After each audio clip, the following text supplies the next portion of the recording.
hacer así con una manita un ok, con la otra una pistolita. Y cuando yo diga 3, lo cambiamos. 1, 2, 3. Eso, muy bien. 1, 2, 3. El hemisferio izquierdo es el que nos permite darnos cuenta de que nos estamos dando cuenta. Yo me estoy dando cuenta que estoy aquí contigo en la fila. El hemisferio derecho permite darse cuenta de realidades mucho más sutiles. Por ejemplo, lo que tiene que ver con la intuición, lo que tiene que ver con determinadas sensaciones que nos hacen percibir cosas que no son tan obvias. ¿Cómo voy trabajando más en mi hemisferio derecho? Cuando nosotros nacemos, los dos hemisferios están extraordinariamente bien conectados. En el camino del despertar también, y yo creo que hablar de Mario Alonso Puy es también hablar del intestino, es también hablar del segundo cerebro. Lo tengo a usted muy asociado con esto. Mi vida no sería la que es, ni la que ha sido, ni la que será sin los libros. A mí los libros me han acompañado, me han inspirado, me han educado, me han confortado, me han consolado, me han enseñado y me han transformado. Qué bueno.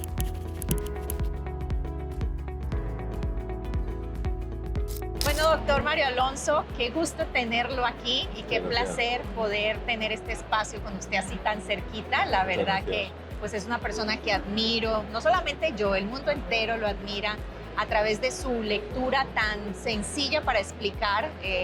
Me encanta. Y hoy vamos a hablar del libro, de su más reciente libro, El Camino del Despertar. Y hablar del doctor Mario Alonso Puy, yo creo que es hablar de hemisferios cerebrales, porque es una parte que me encanta a mí, la parte de hemisferios cerebrales. Y yo trabajo con algo que se llama gimnasia cerebral, que integra los dos hemisferios cerebrales. Y me encantaría comenzar la entrevista de manera diferente con un ejercicio de gimnasia cerebral. ¿Le parece bien? ¿Me lo acepta? Es muy sencillo. Mire, vamos a hacer así con una manita un ok, con la otra una pistolita. Y cuando yo diga 3, lo cambiamos. 1, 2, 3. Eso, muy bien. 1, 2, 3. Bueno, muy bien. Usted sabe más que yo, pues esta clase de ejercicios activan el cerebro, ¿no? Pero yendo al tema de los hemisferios cerebrales, usted lo lleva de una manera muy única, donde el hemisferio izquierdo, como todos conocemos, pues es el encargado de la lógica, del pensamiento, del análisis, de la crítica. Y el derecho, usted lo resume como algo del inconsciente, usted lo asocia, que es inclusive yo no sabía dónde estaba el inconsciente, y cuando leí el libro, usted aquí dice que el hemisferio derecho es el inconsciente. Me encantaría que nos platicara un poquito más de los hemisferios y cómo llegamos también a trabajar el derecho y a tener esa relación con el inconsciente. Imaginemos pues un iceberg, entonces una décima parte de ese iceberg está por encima y 9 décimas partes están por debajo. El hemisferio izquierdo ha sido el gran desarrollo evolutivo que nos ha permitido desarrollar la ciencia y la tecnología. Es decir, si pensamos en el poder del lenguaje, entenderemos que es uno de los grandes avances de la humanidad. Si pensamos en la utilización de los instrumentos con las manos, descubriremos que muchos inventos que han mejorado nuestra calidad de vida dependen del hemisferio izquierdo. Si hablamos de plantearnos cosas en la línea del tiempo, pues el plantearse un avance futuro hace que demos los pasos correctos. Entonces, el hemisferio izquierdo tiene esa capacidad. Por otra parte, tiene la capacidad de ser muy bueno en el análisis. Yo quiero que nos imaginemos lo que sería entrar en unos preciosos bosques que hay en México y que fuera el hemisferio izquierdo el guía. Entonces, el hemisferio izquierdo nos haría pararnos delante de un determinado árbol y nos explicaría cada detalle de ese árbol con precisión. Entonces, no cabe duda que el hemisferio izquierdo ha sido responsable en gran medida de la construcción de nuestra historia como especie y de todo lo que podemos ver aquí. Entonces, ¿cuál es la misión del hemisferio derecho? El hemisferio derecho sería la parte sumergida de ese iceberg. El hemisferio izquierdo es el que nos permite darnos cuenta de que nos estamos dando cuenta. Yo me estoy dando cuenta que estoy aquí contigo en la FIL, que estoy en diciembre, que estoy en México, etcétera, etcétera. El hemisferio derecho permite darse cuenta de realidades mucho más sutiles. Por ejemplo, lo que tiene que ver con la intuición, lo que tiene que ver con determinadas sensaciones que nos hacen percibir cosas que no son tan obvias. Si el hemisferio derecho fuera nuestro guía en ese bosque, no haría que prestáramos atención a cada árbol. lo que haría es que nos fijáramos que estamos en un bosque, que hay distintos árboles y también nos haría entender cómo están conectados los árboles entre sí. El hemisferio derecho es la base de la imaginación y por tanto del proceso creativo. Es la base para manejarse en la incertidumbre, para manejarse en entornos nuevos. Por tanto, ambos son absolutamente imprescindibles. ¿Dónde está el problema? El problema está en que el sistema educativo, del que formamos parte todos, empieza a potenciar de una manera tremenda todo lo que corresponde al hemisferio izquierdo, la ciencia, la técnica, el pensamiento lógico, todo lo racional, el análisis, y se va olvidando del hemisferio derecho. Se olvida de la importancia de la práctica artística, se olvida de la importancia de explorar con una mente abierta, se olvida de la importancia de la intuición y llega un momento en que el hemisferio izquierdo ejerce un sometimiento sobre el hemisferio derecho.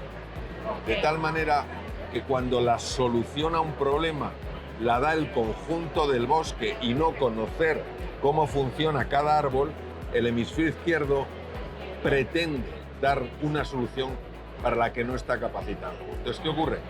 Que el hemisferio derecho, como opera por debajo de la consciencia, es la puerta al inconsciente, puede sabotear todos los intentos del hemisferio izquierdo para tener éxito.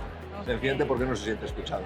Entiendo, entonces el hemisferio derecho pues tiene que ver más con el ser, ¿no? Tiene que ver más con aquella conexión.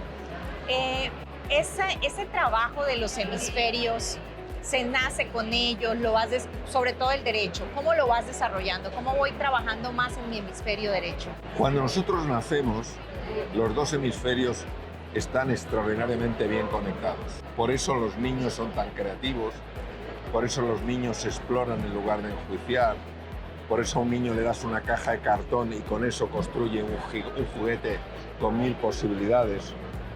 Pero a medida que vamos entrando en el proceso educativo, ese refuerzo constante del hemisferio izquierdo y ese olvido del hemisferio derecho hace que perdamos parcialmente esas capacidades. Por tanto, no es que nazcamos con unos hemisferios divididos, sino que nuestro sistema cultural los va dividiendo. ¿Qué podemos hacer para fortalecerlos? Bueno, antes hemos hecho un ejercicio, los ejercicios cruzados son muy interesantes, el abandonar un poco la tendencia a enjuiciar y tomar esa mirada interesada, curiosa, propia del hemisferio derecho. La meditación es la propia del hemisferio derecho, el silencio contemplativo que te permite el descubrimiento, el buscar entender los contextos y no solamente fijarte en el problema. Por ejemplo, en medicina, yo puedo fijarme en el funcionamiento del hígado, pero no puedo olvidarme de cómo el hígado, el encéfalo, el páncreas y el corazón están conectados. Entonces, todo lo que sea conectar, todo lo que sea explorar, todo lo que sea descubrir, todo lo que sea introducir alguna dimensión artística en nuestra vida, la que sea, todo lo que sea hacer esos movimientos de entrecruzamiento de hemisferios, todo eso nos va a ayudar a desarrollarlo, porque son capacidades que no están muertas, están dormidas. Excelente. Doctor, me pareció algo hermoso. En su libro usted menciona que nosotros, el universo hace un regalo cuando nosotros venimos aquí, algo específicamente así. Cada uno de nosotros es un regalo que el universo hace para mejorarlo. Y que en nuestro interior, cuando expresamos eso, es una grandeza, es algo y contribuimos, es una extraordinaria contribución. ¿Por qué algunas personas no llegan a saber de eso o no llegan a expresar esa grandeza que tenemos? Porque no todas llegan a expresar esa grandeza. Hay personas que se van de este mundo, digo yo, a veces sin conocerlo, ¿no? ¿De qué depende? Me cae algo y me mancha la camisa. Y en ese momento yo me veo como un ser manchado. Entonces ya no quiero interactuar con los demás, porque creo que hay algo defectuoso en mí. El problema que yo he visto es que muchas personas a un nivel muy profundo en el inconsciente creen que son indignos de ser felices, que son indignos de ser amados, que hay algo intrínsecamente defectuoso, que hay una mancha en lo más profundo de su ser que ni toda el agua del océano podría lavar. Entonces, ¿qué pasa? Que no buscan todo lo bueno que hay en ellos. Se creen que el camino interior lo que les va a llevar es a darse cuenta de la enorme oscuridad que hay en su interior. Por eso escribí El Camino del Despertar.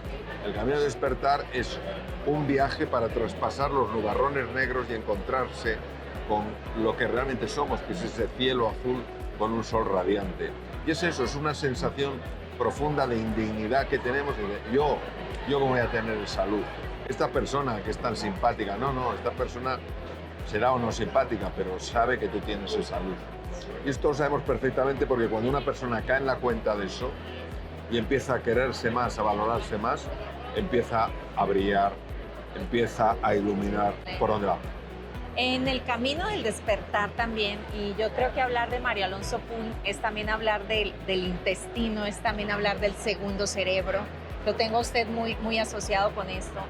Y aquí menciona algo que a mí me parece fundamental y es que la personalidad, algo así usted lo describe porque me leí su libro, y usted dice que la personalidad a veces la asociamos más al cerebro, este cerebro, y no a las tripas, así como usted lo menciona, y que tiene que ver mucho con las tripas, y habla ahí de la microbiota, ¿no? Y efectivamente, pues creo que todavía este material o este conocimiento no llega a muchas personas. ¿Me puede explicar más de la microbiota, doctor, y qué relación tiene con el cerebro, con las enfermedades, con la personalidad y con todo este mundo?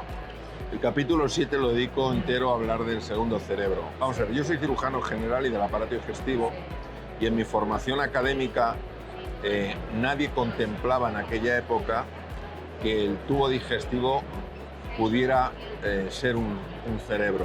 Hasta que el doctor Gershon en la Universidad de Columbia, fue el primer científico en el mundo, concibió esta idea, que el tubo digestivo era un segundo cerebro, es decir, que podía afectar a nuestro comportamiento y podía afectar a cada dimensión de nuestra salud. El tubo digestivo es hueco. Que sea hueco no quiere decir que esté vacío. Hay una población de bacterias, virus y hongos que viven de forma permanente en el tubo digestivo y que en su conjunto se llama microbiota o microbioma, es lo mismo.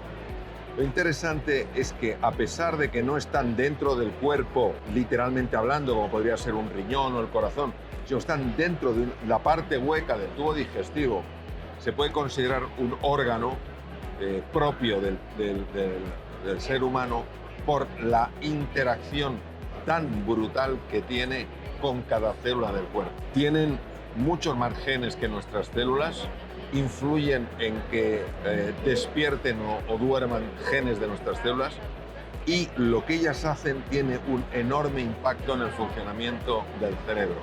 Pondré un ejemplo. La microbiota interactúa con la pared del tubo digestivo para que la pared del tubo digestivo no permita que ciertas sustancias entren en el cuerpo. ¿Por qué? Porque si entran esas sustancias, dan lugar a una reacción brutal por parte de nuestro sistema de defensa, sistema inmune. Hay una sustancia en la pared de las bacterias que se llama LPS, lipopolisacárido, que si hay 1 millón de nanogramos, que equivaldría a 1 gramo, 1 millón de nanogramos, con que penetren 100 nanogramos ya produce una reacción del sistema inmune tan agresiva que puede dañar incluso tejidos propios. ¿Qué se sabe?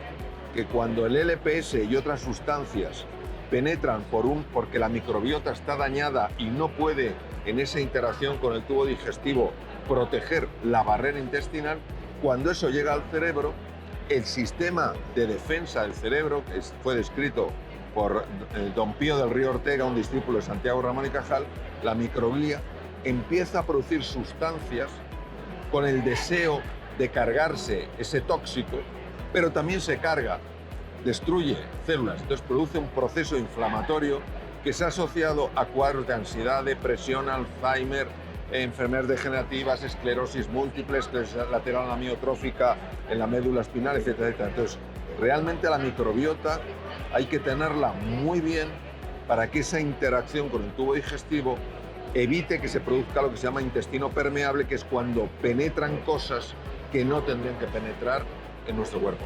Wow. Y con respecto a eso, doctor, ¿qué comidas usted definitivamente no consume? Teniendo en cuenta para cuidar esa microbiota, si algo que diga. Una cosa es lo que no consuma y otro lo que no tendría que consumir. O sea, yo no puedo ponerme como el paladín de la perfección de la dieta porque a mí me gusta tanto comer y aquí en México se come tan rico que me es muy difícil el presentarme como un ejemplo de esto. Pero lo que hay que tener mucho cuidado, y yo procuro tenerlo, es con el consumo fundamentalmente de dos cosas: alimentos altamente procesados y azúcar. Y azúcar. El consumo de azúcar. El consumo de azúcar excesivo, que es por encima de 36 gramos diarios, es muy dañino para la microbiota.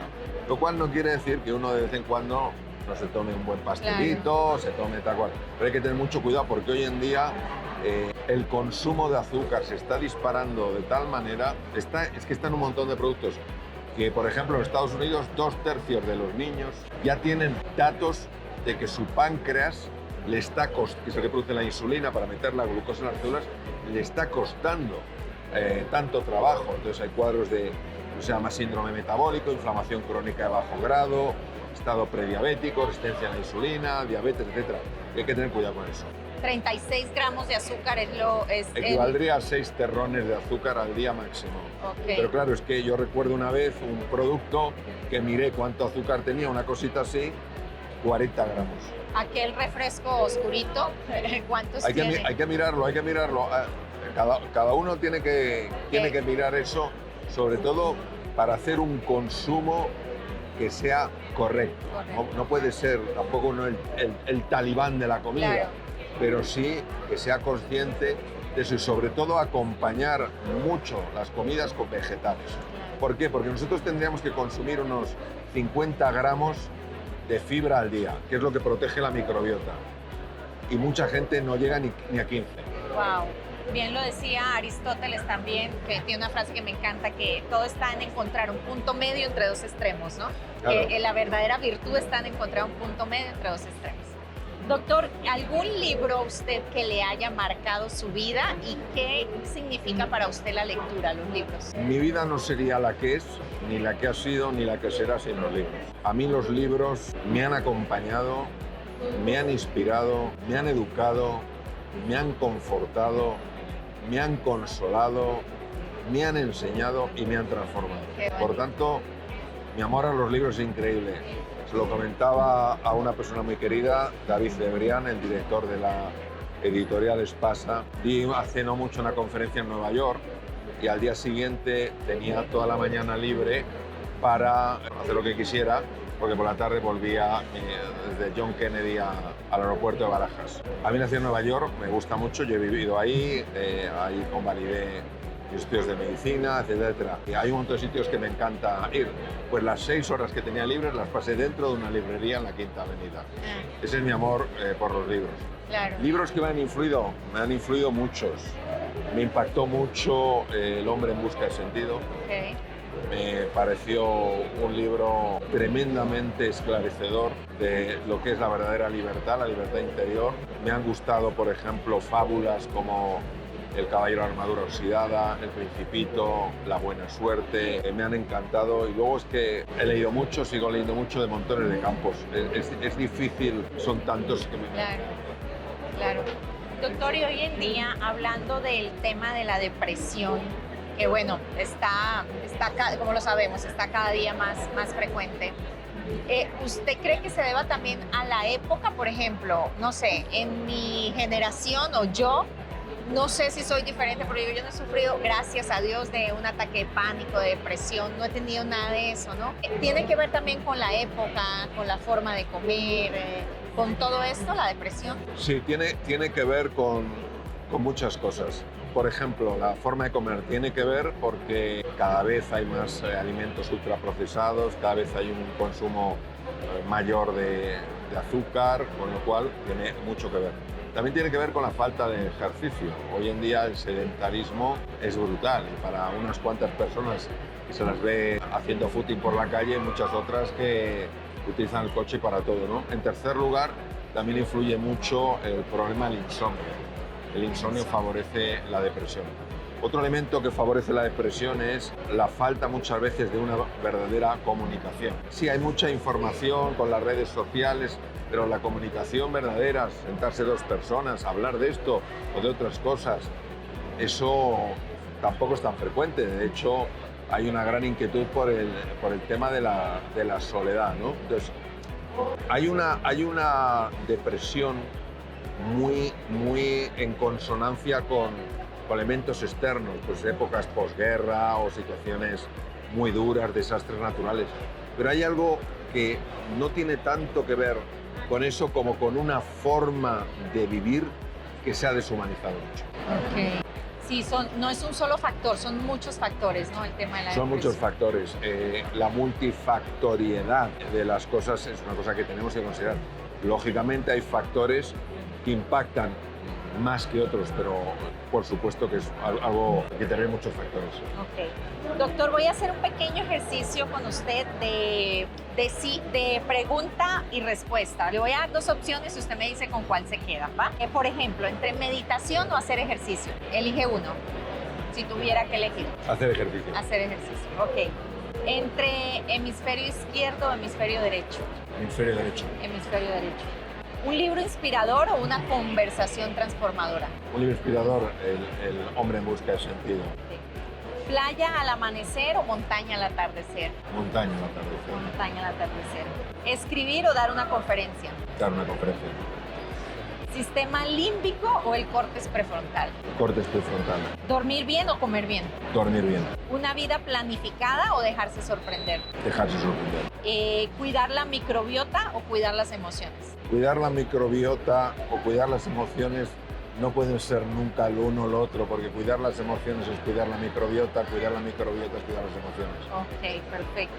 ¿Y silencio absoluto o música relajante? Silencio absoluto, entendiendo un silencio que no es la ausencia de sonido, sino la ausencia de ruido. Silencio es la ausencia de ruido, muy bien. Pues doctor, muchísimas gracias. Como le digo, es un placer. No sé si le quiera decir algo a las personas para despedirse sobre su libro. ¿Qué ha significado para usted escribirlo? Este es el libro más desafiante que he escrito nunca, el último de mis libros, ojalá ya unos cuantos después. En este libro lo que he querido, de la mejor manera que he sabido, que quiero, es ayudar a las personas a que descubran la verdadera grandeza que hay dentro de ellas.